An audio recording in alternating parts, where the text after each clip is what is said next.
Fungsi lanjutan ini terdiri dari fungsi rekursi dan fungsi lambda.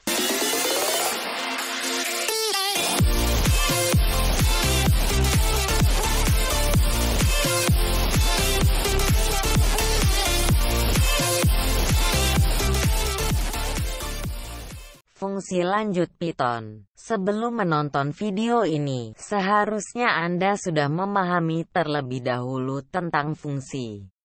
Video ini membahas lanjutan dari dasar fungsi di Python. Fungsi lanjutan ini terdiri dari fungsi rekursi dan fungsi lambda, fungsi anonim. Fungsi rekursi. Fungsi rekursi adalah fungsi yang memanggil dirinya sendiri secara berulang.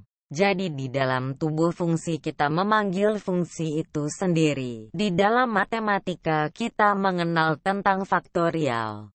Faktorial adalah perkalian bilangan asli berturut-turut dari n sampai dengan 1.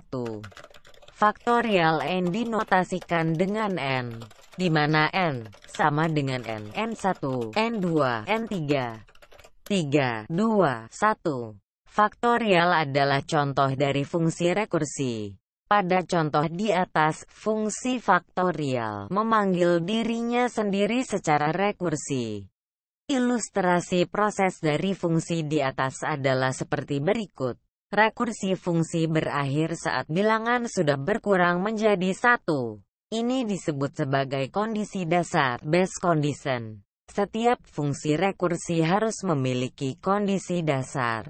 Bila tidak, maka fungsi tidak akan pernah berhenti. Infinite loop. Keuntungan menggunakan rekursi. Fungsi rekursi membuat kode terlihat lebih clean dan elegan. Fungsi yang rumit bisa dipecah menjadi lebih kecil dengan rekursi.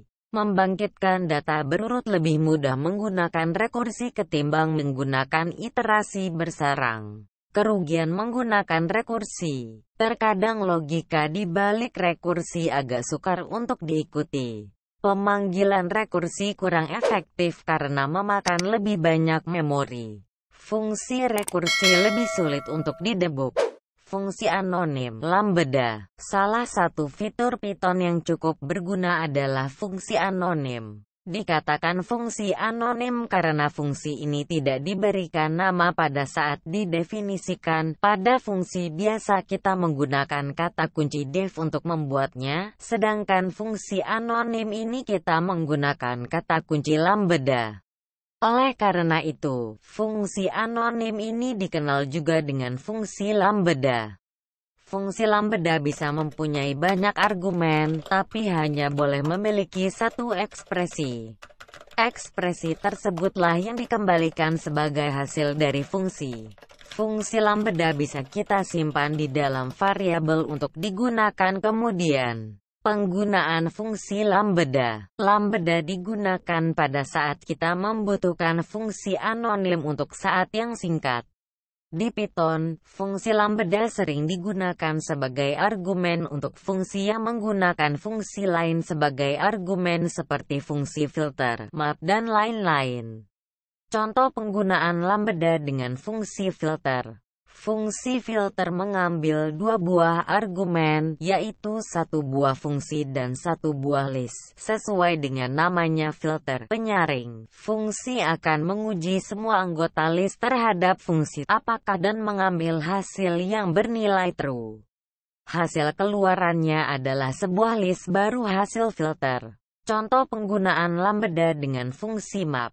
Fungsi map mengambil dua buah argumen, yaitu satu buah fungsi dan satu buah list. Fungsi map akan memetakan atau memanggil fungsi dengan satu persatu anggota list sebagai argumennya.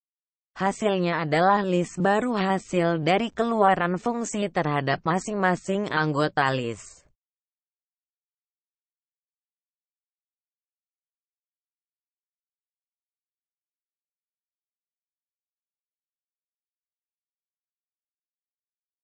Terima kasih telah menonton video ini. Jangan lupa like, komen, subscribe dan share ke teman-teman jika video ini bermanfaat.